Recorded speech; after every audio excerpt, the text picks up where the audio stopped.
Welcome to AfterMath, the official podcast of the Math Citadel. I am co-founder and research scientist Jason Athcock. I am other co-founder and chief scientist Dr. Rachel Traylor. And this is episode number 6. Been a little while since episode 5. Well, we were a little bit preoccupied. SBR proposals do take a little bit of a priority over podcasting, at least until those are done. Plus, we only get to do AfterMath after we've done the math. Yeah, I was playing with teaching myself shift register circuits, and it's pretty cool. I'll refrain from trying to explain it until I myself understand it better. Maybe a post coming up? Yeah, I do need to get back on writing some posts. There's a whole bunch that I keep coming up with and then forgetting that I meant to write them.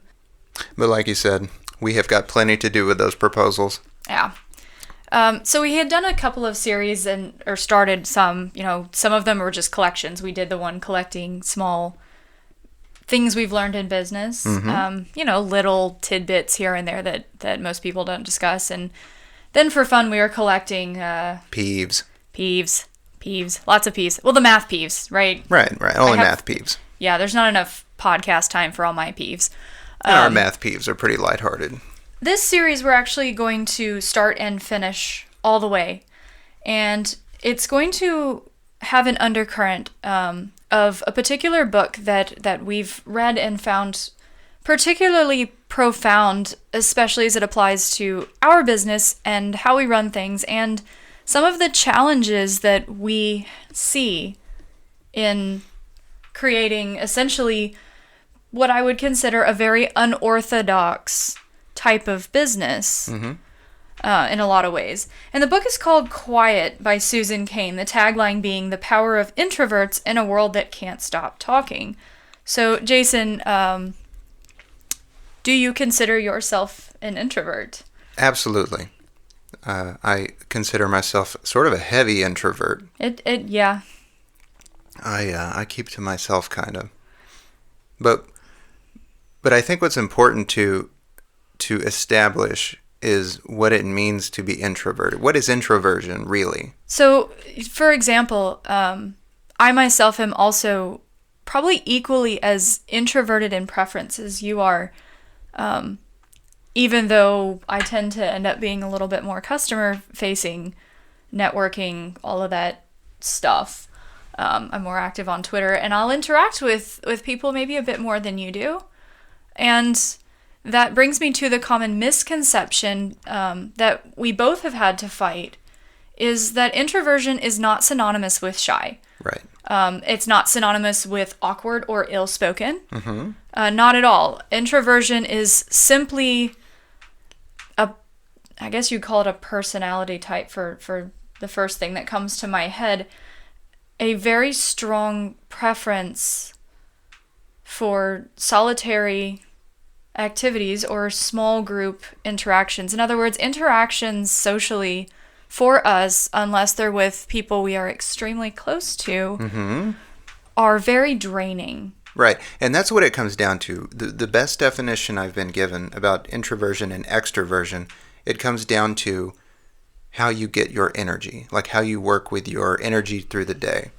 What interactions energize you, charge you up, and take energy away. And neither introversion nor extroversion is, it's neither good nor bad either way. Right. And people fall on a spectrum, right? My sister, for example, she leans extroverted. For sure, she's gregarious, she's bubbly, she's charismatic, she's very social, but she needs time to herself too. So the other misconception is that extroverted people are always partying. No, they need some quiet time too. Just they can derive energy and happiness and kind of be uplifted by social activities, whereas introverted people, even if we're enjoying them, like I do the tech field day events, the 3 days of that is a lot of socializing and in 3 days and a lot of people, and I enjoy it. I love that community. Those are great people. I am drained. It's kind of like for those 3 days, it's sort of nonstop. I am drained after those 3 days, even though I enjoyed every minute of it. That would be the difference for that example. And usually when businesses start, you have what are the famous pairs? Jobs and Wozniak, right? Steve and Steve. One was more on the business side. He was he kind of brought the image and the charisma and to Apple. And Wozniak got to hide behind the scenes, on the technical side. Not that Jobs wasn't technical, but that's kind of how they divided the labor. A lot of startups are that way. As even if you start out with a couple of technical people and a great idea, what's the first thing those VCs are going to force on you? An extroverted CEO or salesperson. Mm-hmm. And we don't take VC funding. We are fully bootstrapped. So what that means for us is, we are two introverts having to do all of it. There are advantages to having that extrovert and an introvert together, because both of those personality types bring different things to the table and make for a good, well-rounded business. Yes, so all of those parts that you need, somebody there can be suited to them. Right, and for us, we don't have that. The best we've got is, for right now, I guess it's me, and that's arguably not that great. It doesn't make for the easiest or smoothest sailing. No. So basically, as we're going through this book, we're going to discuss some of our business philosophy, our business strategies, in conjunction with Susan Cain's notion that introverts do have some power and have gotten a bit shoved out of the business realm. And those of you guys listening, I bet there's a lot of people who are very introverted who have considered starting a business, and then the thought of sales and networking and everything that goes with that caused them to break out in a cold sweat, and so it stopped you from doing it. The duties typically associated with the extroverts frighten them off. Yes, and I would be dishonest if I didn't admit that even now, the networking and sales and figuring out how to sell properly still makes me break out in a cold sweat. And it's a huge challenge for both of us. So we're going through this book, and we just kind of want to have an aftermath discussion. Right. And we're going to go chapter by chapter and then kind of discuss what we've learned from this book in context of our business. Sort of the salient points as pertaining to our business operations and things that really struck us as we read. So, and obviously I could not recommend more, whether you are introverted, extroverted, somewhere in between, to pick this book up and give it a read. She has a great writing style. She herself is an introvert, although she is a professional speaker now and used to be a lawyer. I don't know if she still is. But this book was highly informative and highly relatable if you're introverted. And even when she spends some time with extroverts, and I found some insightful and enlightening things that changed my opinion of extroverts whom I used to be more wary of. Right. And less appreciative of. So we're going to go through the whole book chapter by chapter, one chapter per episode, and just kind of discuss things that we've learned in the context of two extreme introverts trying to run a business, to give a little bit more of a deep business journey.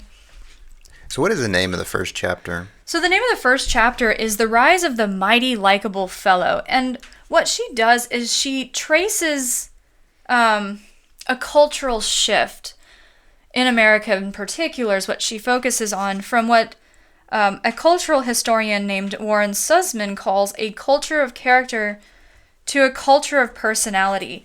So what's detailed is, from her book, and I quote, "In the culture of character, the ideal self was serious, disciplined, and honorable. What counted was not so much the impression one made in public as how one behaved in private.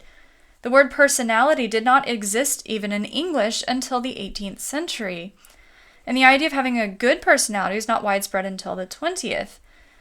And when Americans embraced a culture of personality, Americans started to care more about how they were perceived by others than before. So people who are bold and entertaining became role models. And so Sussman's quote was, "Every American was to to become a performing self." And she chronicles, she characterizes the reasons behind it as the rise of industrial America. So as America became more urbanized, instead of living on small towns and farms where you knew everybody for your whole life, right? You develop those deep relationships when you move to a city, and many of you guys can probably identify with this. We've moved a lot, we sure know. And I can actually vouch for living in a very small community as I was growing up and the change from one to the other. So Arlington was a big city for you, wasn't it? Yeah. And I remember you telling me, like, you've never really lived in a big city before. And I said, sure I have. I'm in Arlington. You said, No. See, I went to college in downtown Atlanta. Talk about a place where everybody is a stranger. So the idea is, as urbanization grew, you were no longer working with your neighbors, but complete strangers. So as she puts it, citizens morphed into employees, and it became necessary to figure out how to make a good impression on people to whom we had no civic or family ties. So making all the right appearances and performing as a good person was how you were a good person. Right. So, for example, she shows this cultural shift by looking at self-help guides, and those have been around for ages. And so this cultural historian Sussman counted the words that appeared the most frequently in the personality-driven advice manuals of the early 20th century and compared them to the character guides of the 19th century. And the earlier guides, as Susan Cain says it, emphasized attributes that anyone can work on improving. So the most common words used in the character guides were citizenship, duty, work, honor, reputation, manners, morals, and integrity. And Dale Carnegie is who Susan Cain credits with kind of the spark of that shift. And the new guides embraced qualities that were not easy to acquire. So you either kind of have these sorts of things into personality trait or you don't. So the personality guides of the early 20th century used most commonly words like magnetic, or fascinating, attractive, dominant, energetic, and stunning. So, these are things that you can't necessarily practice at and get better. So how have you noticed, for example, when you think about a stereotypical, let's say an executive, a marketing manager, a salesperson, someone who's traditionally very customer facing, and compare that to, say, your stereotype of a scientist or a mathematician, do any of those latter words describe a stereotype of a scientist or mathematician? No, not to me. No, not at all. In fact, there was that thing I sent you on Twitter that seventh graders were given a task to draw and characterize a stereotypical mathematician. Man, those little guys were harsh. Yeah, the sharp knives really came out on that one. Oh my gosh. And not that seventh graders are going to care about this podcast, but seventh graders grow up. Yeah. Seventh graders grow up into adults, and they're likely reflecting an opinion of the people they know, too. And the people that they know are people that we are trying to potentially do business with. And it's not to say that, we as mathematicians don't have some fault in those stereotypes, and some of them are true. I think all my friends are only mathematicians. You know some engineers. I do know some engineers. Yeah, I'm getting out there. It's not to say we don't bear some responsibility for refusing to engage with people that would be considered from a personality perspective on the opposite side of the aisle. So we bear some of that responsibility, and I recognize, especially as we're going into business, that we do need to try to reach across the aisle even when it's hard. Yes. And in particular, what else that struck me from a business perspective is interesting was the evolution of ads between that culture of character versus culture of personality. So early print ads, Susan Cain says, were straightforward product announcements. So, for instance, Eaton's Highland Linen, the freshest and cleanest writing paper. right? So what is that? That is, I sell a product. This is my product. Here are descriptors of my product. Right. This is, bullet, bullet, bullet. This is why my product is the best one. And we list the qualities of that product. This is why my paper is better than your paper. You need paper, right? Yes. And you, basically the customer did the work up front to decide what they need. Right. And it was up to me as the business person to convince you, if I'm in that particular market, that the thing you already know you need should be bought from me because mine is better. Right. So then the next, the new personality-driven ads, as she puts it, cast consumers as performers with stage fright from which only the advertiser's product might rescue them. And the ads tended to focus on the hostile glare of the public spotlight. So all around you, people are judging you silently, warned a 1922 ad for Woodbury's soap. That's actually kind of ominous. Yeah, it's actually pretty dark. Ever tried selling yourself to you? A favorable first impression is the greatest single factor in business or social success.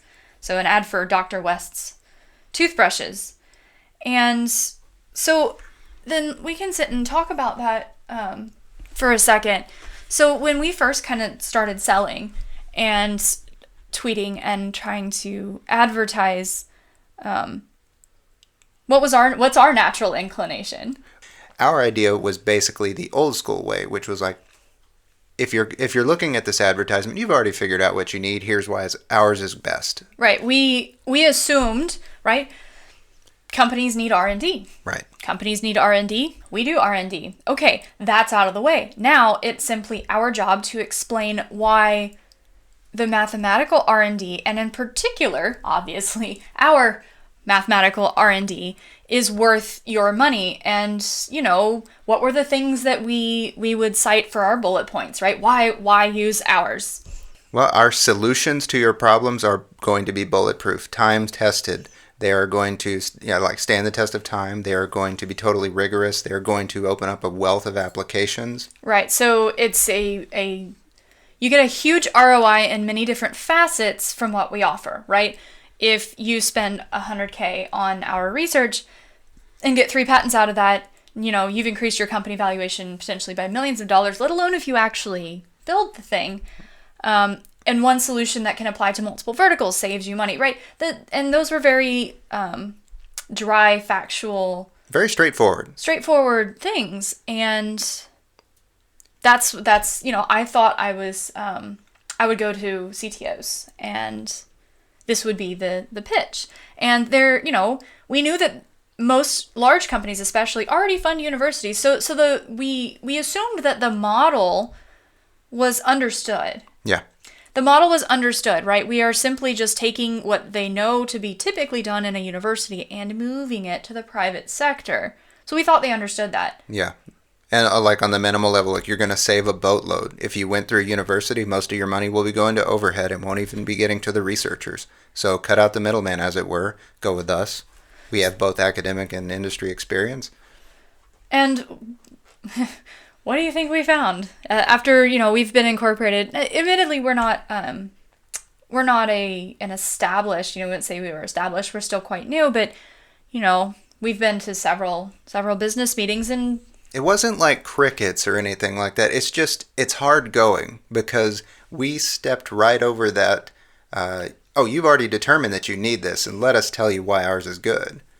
Right. What we found was that straightforward, almost, I don't want to say academic presentation, but we'll say very dry. I mean, I admit it. Even if I'm speaking with conviction and passion for what I do, the end result is I'm giving you, a little bit more of a, accounting style list of reasons. I mean, you're not being an entertainer. Not at all. And what we found is that method of pitching is not very well received. Even though that's the nature of what we are selling, it doesn't mean that the way that we present it will work the same way, like in sales. So we had to definitely go back to the drawing board a little bit. We didn't have and still don't have any trouble, I would say, convincing people of the value, both historic and current as it pertains to our specific areas of research. We don't have any trouble convincing people of the value of mathematics and the value of investment in it. Nor that we are completely competent and capable practitioners thereof. Oh, yeah, that's, that has not been a doubt in any of the attempts that we've made. So, what do you think the problem was? I mean, especially after reading the difference in those two ads as we shifted culturally, what do you think are the difference is? Well, we weren't solving that upfront part that we were expecting the customer had already done, which was to assess their need for it. We actually have to come along and bring that to their awareness. To me, also, one of the things that I've run into is, and I finally managed to boil this down, why a lot of and I'll go ahead and be just, straight up blatant, a lot of the objections that I got had nothing to do with my work. Right. Who do you know? Where's your PhD from? Your reputation. Who else is backing you?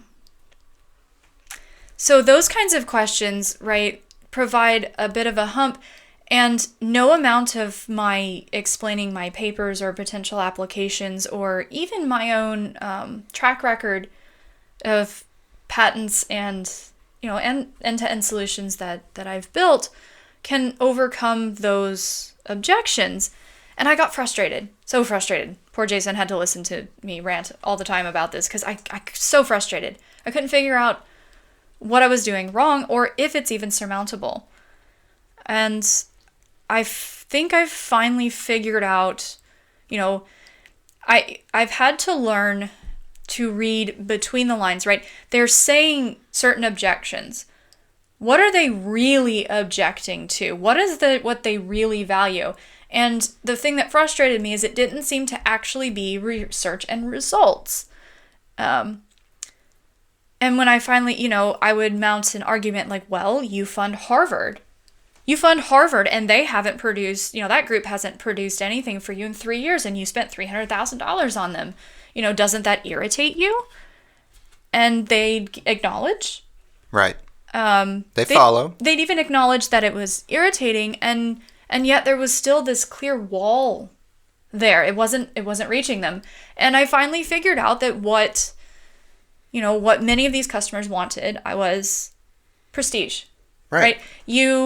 And I liken it, and like I said, I think we should be a little bit blatant here. I liken it to, why do people buy designer purses? Why do they buy designer purses? I don't think they're more functional than the $20 one I bought at Target. Yeah. But why do they do it? Because of the way it looks whenever they're walking around with it. Right. So the value that they derive from spending the money on the Gucci or... Don't look at me. Whatever.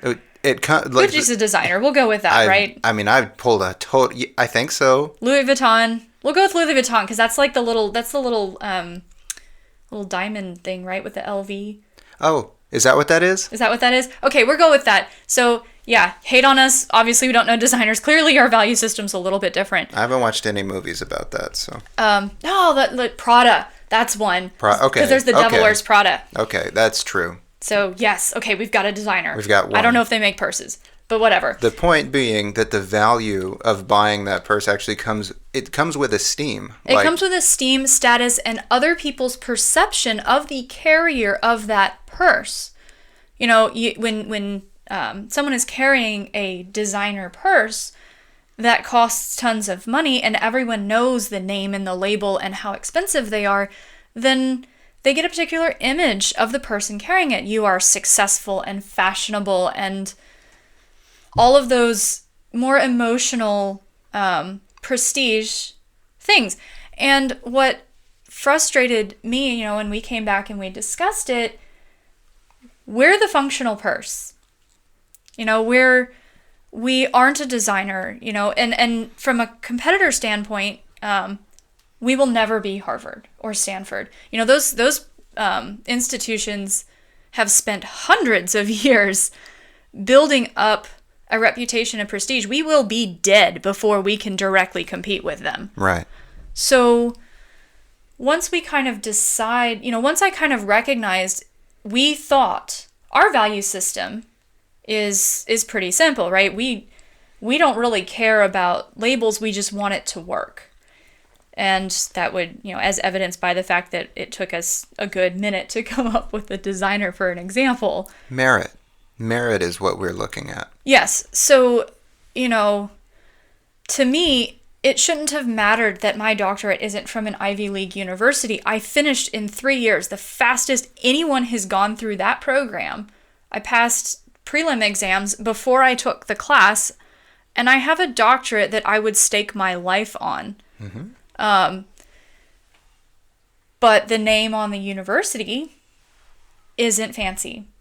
And even my advisor, right? People care a whole bunch about who your advisor was. And Dr. Korzeniowski is a brilliant, wonderful advisor. I learned so much from him.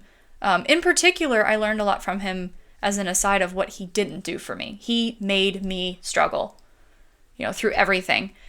And that was the best thing he could have done for me. And what's interesting about him in particular is there is a project called the Mathematics Genealogy Project. Oh, yes, yes. And what it does is it looks at your academic genealogy. So what that means is, who was my advisor? My advisor was Dr. Andrzej Korzeniowski at the University of Texas of Arlington. And who is his advisor? So that would my advisor's advisor would be my academic grandfather, right? For example. And just for fun, right? It's super fun to do it. I traced my advisor's genealogy all the way back, and the names comprise some of the people that form the entire foundation of probability. Yeah, Titans. And analysis. Which makes sense. He's Polish, and a lot of that was invented by Eastern European and Russian mathematicians. And what was interesting about the way that genealogy worked was like I said, Kolmogorov is in there. Was Sierpinski in yours? Sierpinski. All of these extremely illustrious names. And what I found interesting is, as illustrious as they are now, they did not take many students. Many of them took between 3 and 7 total their entire life. Yeah. Those names and that genealogy that I come from... Talk about a pedigree. ...is a stronger mathematical pedigree than anybody coming from the University of Washington or Stanford or whatever. And that's not to sit there and say that should justify, your funding my research, because my research itself should stand. But my decision to go with him was based, and actually that was before I knew, my decision to go was based on his ability as a researcher. And that's why I wanted to work with him. That's why I did not stay at Georgia Tech for my doctorate. Which, while you're mentioning it, that's not a slouch school either. No, I've got the top engineering school in the country. I've got the emotional scars to prove I've gotten through a couple degrees there. But we have a value system that does not see labels. What we like are originality. We like custom stuff. Like, we love that store in Campbell. Mm-hmm. Redemption. They have unique stuff. Local designers. Handcrafted. Right. And that's our value system. And we brought that to our business, right? We handcraft everything with the same level of care that any artist would. And when we work with a company, what we bring to them is a level of passion and care that is going to produce unique custom solutions for them, even as they are generalizable to other companies, other verticals. But we are going to take the time and not just sell you, a software box, but we want to take the time to understand and craft a custom dress for you, for lack of another way of putting it. And we thought that was the selling point, right? one dress to rule them all, right? The only formal dress you're ever going to need because it fits you so perfectly and it's going to be amazing. That's the first time I've heard you say that. One dress to rule them all. Yes. I mean, I'd be totally cool if someone like gave me one of those and custom did one for me. That would be amazing. But what we found is that not many businesses, in fact, not all businesses, in fact, many businesses that we approached do not have quite the same value system of simple utility that we do. So what is one of our challenges? What do you think a challenge is? We can't compete with Harvard directly. We can't compete with, even Georgia Tech or even University of Texas in Arlington. We cannot compete directly with them. So I actually had and this kind of helped solidify it for me. I had a conversation with another small business owner who does content marketing. His name is Keith Townsend. I actually met him at one of the Tech Field Day events, and he very graciously took the time to actually speak to me. And he used to be a former management consultant and is very charismatic, very good at seeing industry trends and what people want. Would you describe this person as an extrovert? That's my impression. But obviously, maybe he's introverted and is just particularly charismatic. So I can't make that assumption. I would say I will characterize him as very well-spoken, intelligent, and charismatic. Mm-hmm. And, what he was trying to help me understand was he has the same problem, right? A content marketing or a consultant cannot compete directly with PwC or Accenture. So what is, and as he put it, and he put it so eloquently, we have to offer something unique. What does an independent bookstore have that Amazon doesn't? It's not necessarily selection, because Amazon has a bigger selection. We all know that. But the experience of going to the little bookstore.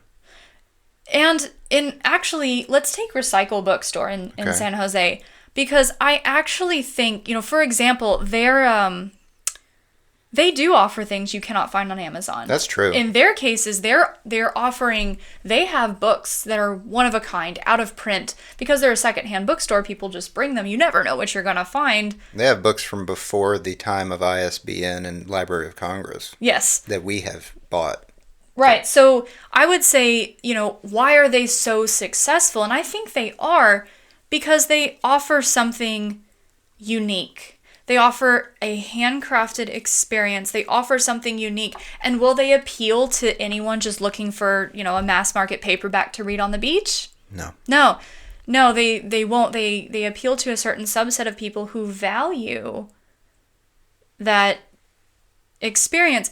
And even if when they're going in that bookstore, what are they getting out of it? Maybe they like kind of being seen doing the independent thing. Maybe it's an image thing. Maybe. Rather than, just I'm getting a used book for a decent price. Some people go in there for that, but the reasons they're going in may be different. Mm-hmm.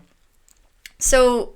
But they're already marketing to the people that have decided, I want to go to this bookstore. I want to walk to it, and I want to go inside, and I want to feel the books in my hands. And I want to spend hours in a disorganized bookstore with a cat you can pet and never come out with the same thing twice. Yeah. So I think for us, in reading this chapter, in particular, the advertising stuff, I think that's something, and we'll probably address this in later podcasts as we ourselves kind of go through it, but it's a worthwhile thing to think about where we're going to fit in that. And all business is a learning experience. Let's see. So a couple of other things and challenges that we saw arise in this chapter was, the advent of the culture of personality, came to what the model employee looked like. And a lot of introverted people are going to identify with this. So university admissions officers, changed to look not for the most exceptional candidates, but for the most extroverted. Harvard's Provost Paul Buck declared in the late 1940s that Harvard should reject the sensitive, neurotic type and the intellectually overstimulated in favor of boys of the healthy extrovert kind.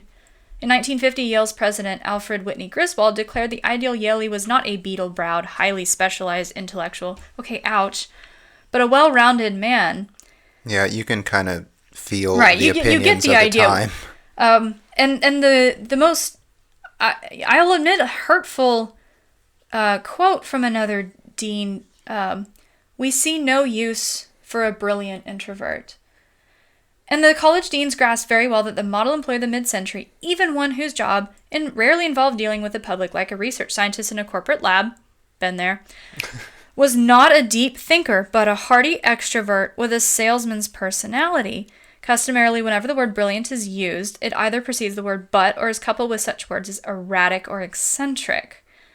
The fellows will be having contact with other people in the organization, said a 1950s executive about the hapless, ouch, scientists in his employ. You can't help but kind of put on a tone when you read it. Hey, and it helps if they make a good impression. The scientist's job was not only to do the research, but to also help sell it. So I can identify with that as well. And how do you feel about that? Right? I feel like for me, those two skill sets, are they mutually exclusive? Do you feel like when you think about trying to figure out how to sell our research to somebody, do you feel in your mind that that's taking brain power away from doing the actual research? Yes, I do.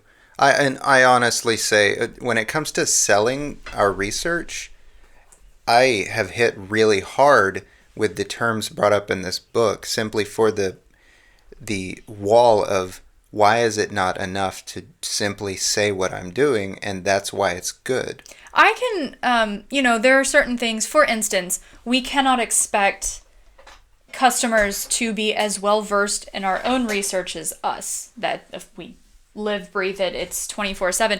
So explaining the basics of it, where we're going with it, and how, a few brainstorming ideas of how we see it applying to your organization, that's on us. Sure. Like, we don't expect all of our customers to have a thorough understanding of abstract algebra and or probability theory. I mean, otherwise, why hire us, right? Right, that's right. what you're hiring us for. Right.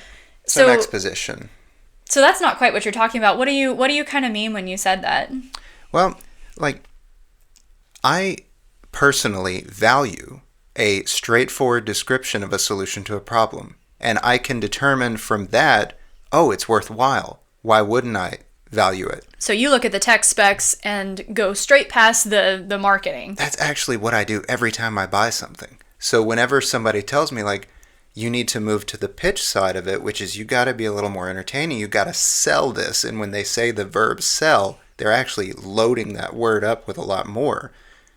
It's a hard thing for me. It's coming to understand that, and reading the book is helping.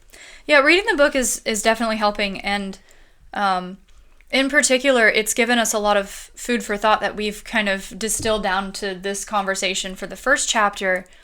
And what we're learning is that, there was a reason that many successful businesses started with someone who is definitely leaning more towards naturally being good at sales, and someone who is really good at burrowing and doing that back end work.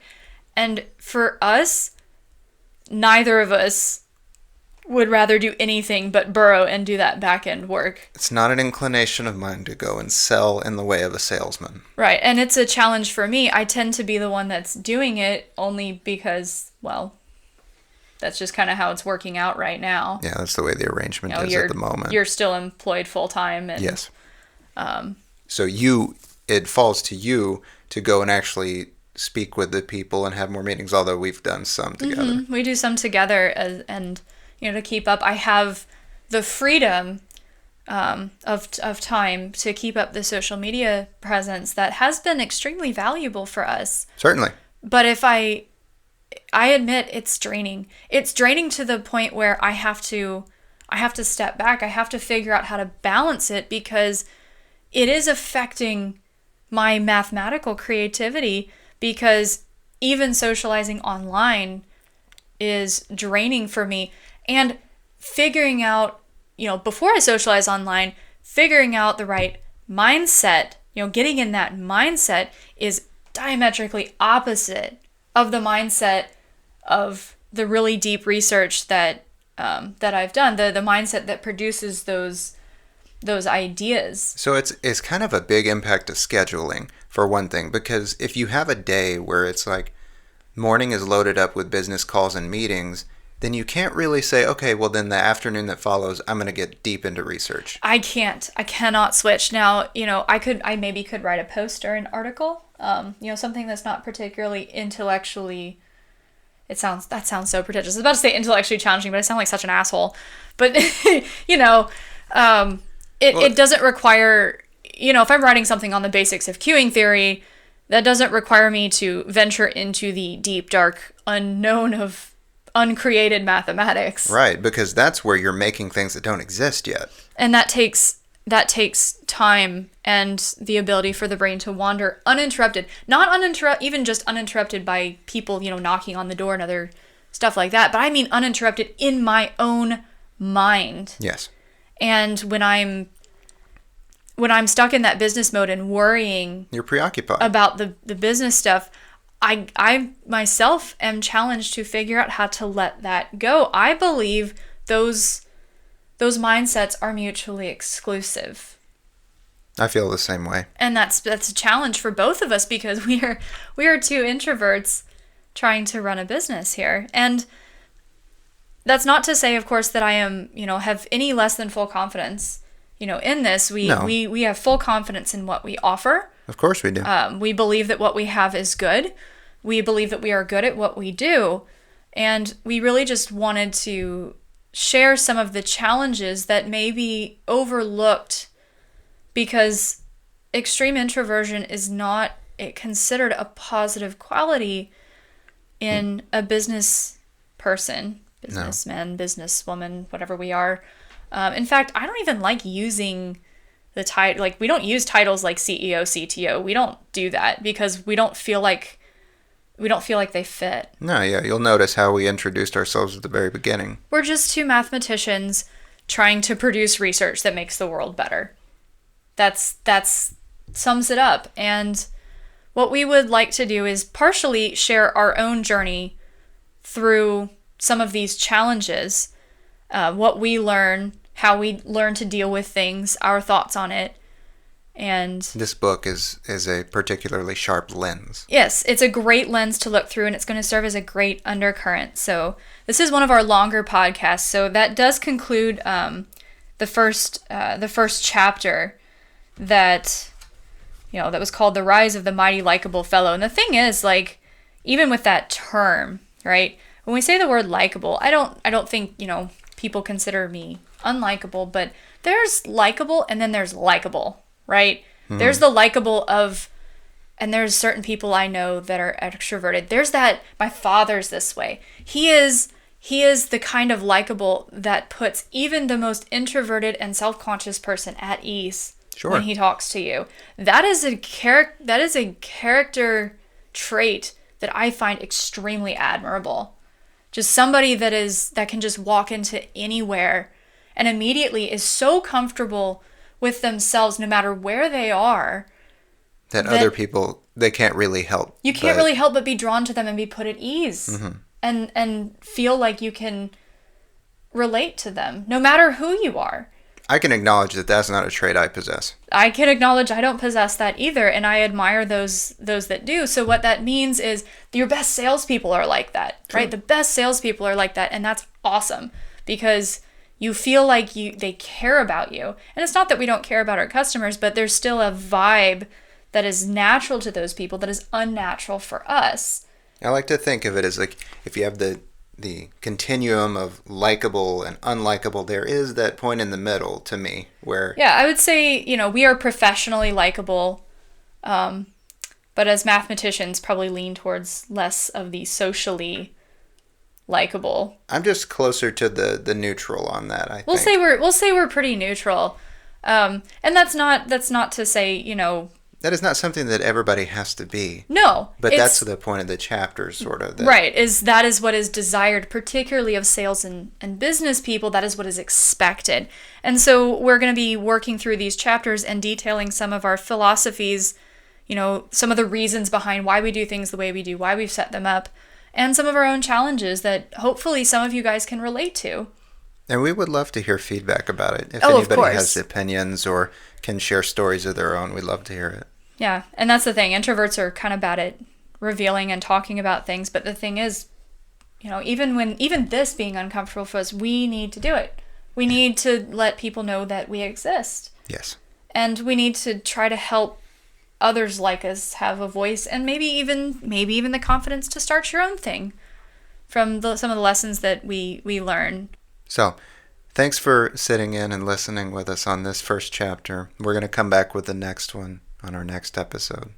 And if you want to reach out, so the official Twitter handle of the Math Citadel is at Math Citadel. You can reach me at Mathpocalypse. And I'm at Jasonographer. And you can always, of course, go to our website and use a contact form. But I would say to keep the social media thing to a manageable level, it's typically Twitter is the most responsive. We also have a Slack channel. It's pinned to the profile of my Twitter handles, so join the Slack channel. We are poking around there too and have conversations on all sorts of fun mathy things. We want to come together and speak with you about math. Yes, math, LaTeX, books, and even just some general random stuff, so definitely check that out. Join the Slack channel if you want to. People from all walks of life and all places. Oh yeah, we have parents, engineers, other mathematicians, grad students. All interest levels. All interest levels and backgrounds. So definitely come join us. We'd love to be able to talk further. That's coming from two introverts putting our best foot forward. Yes. So thanks again for tuning in, and we'll catch you next time.